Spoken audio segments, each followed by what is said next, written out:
Well, an exciting sports block begins with the first two matches at Sprague Field as we stay with girls lacrosse in the Raiders' bid to remain perfect. First on Thursday, Wellesley faces a Herget Division team who always seems to play them tough, the Framingham Flyers. First half, Wellesley comes out on fire, owning time possession and outshooting the Flyers, making it count early on here. Sophie Vernon takes it in herself for the first score of the game, and then quickly downfield, Cecily Doctor feeds it up ahead to Brooke Swan for another play that was executed perfectly. The Raiders easily hold a 2-goal lead. Later, after a save by goalie Abby Herman attempts to pass it ahead to Steph Sheldon, but Caitlin Tchaikovsky cuts in front, scoops up the loose ball, and racing to the cage, Tchaikovsky nets it for the Raiders' third goal of the half. Wellesley continues to dominate the rest of the opening period and lead 5-0 at halftime. Well, having been shut out in the first, it's the Flyers who come out with maybe a little bit more intensity early here in the second. And Kate Kelly quickly erases that 0 on the scoreboard with the first Framingham goal of the game. A restart goal here by Molly Covarrubias would make it a much closer game for the moment, as Wellesley's lead is now 5-2. Wellesley gets their focus and intensity right back. And seconds later, Sophie Vernon sinks in the Hattie and a much-needed score to give Raiders the 6-2 advantage. Clutch restart scores by Cecily Doctor and Sophie Vernon give Raiders a lot more breathing room here, holding a commanding 8-2 edge over Framingham.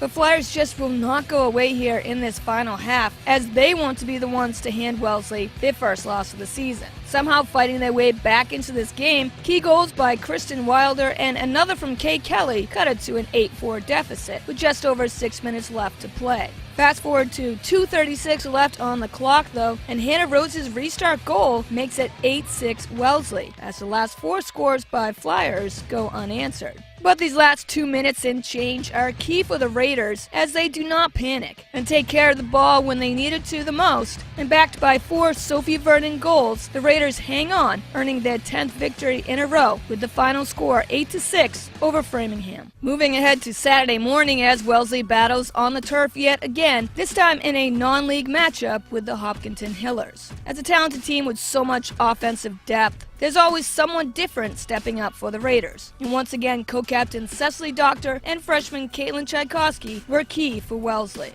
Early in the first, Cecily Doctor would score 2 of the 3 Raiders' goals to give Wellesley an early advantage. Hillers find a way to break that shutout, though, behind 2 Taylor Pitchell's quick scores. Before that, Wellesley 1-goal lead vanishes as soon as Maggie Dolan fires in the equalizer, and it's all tied up here at 3-3. And Wellesley again answers that Hillers run with one of their own, sparked by back-to-back scores by Corinna Garfield and Kylie Noonan. And with 19 seconds left until halftime, even though Julia Maggi scoops up the ground ball and somehow finds the net to make it 5-4 Wellesley, no worries as Raiders do one better, winning the draw, and Cecily Doctor top shelves the hat trick in with only 3 seconds left. And Wellesley holds that offensive edge going into the final period, leading 6-4. Great play by Wellesley here to open up the second period, staying aggressive as Caitlin Tchaikovsky feeds it to Brooke Swan, and Swan nets the quick stick goal, 7-4 Wellesley.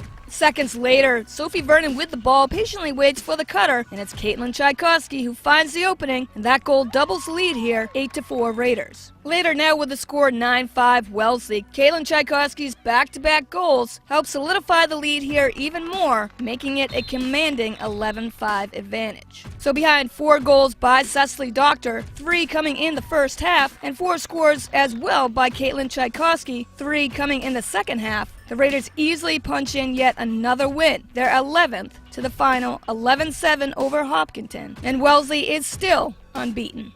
Also playing on Saturday would be girls softball as they look to stop their 4-game losing streak in a divisional matchup with the Dedham Marauders at Lee Field. Already facing a 3-1 deficit though, we fast forward to the bottom third, and Wellesley looking to rally here. Runner on first, nobody out, Sarah Goss steps to the plate and rips it left center, driving in Karen Yee from first base. Goss slides in safely for the RBI triple, and it's 3-2 Marauders. Very next batter, Emily Dudick brings in Goss with the stand-up double, and for the moment, we are tied up here at 3-3. After Dedham gets the first out here on a questionable tagout at third base, Wellesley's Linny Young beats out the throw to first for the RBI infield single. And the go-ahead run crosses the plate, and the Raiders hold a 4-3 lead now. It's now top of the fifth, we're tied up at 4-4. Dedham's bats come alive here. Sam Gerard drives it up the middle to punch in the go-ahead run. Then 2 batters later, Julia Pearl scoops up the grounder, but the throw is off target, and Gerard slides safely across. 6-4 Dedham. Raiders are finally able to get the 3rd out of the inning by way of the K, but it's Dedham who comes out of the 5th with a big lead here,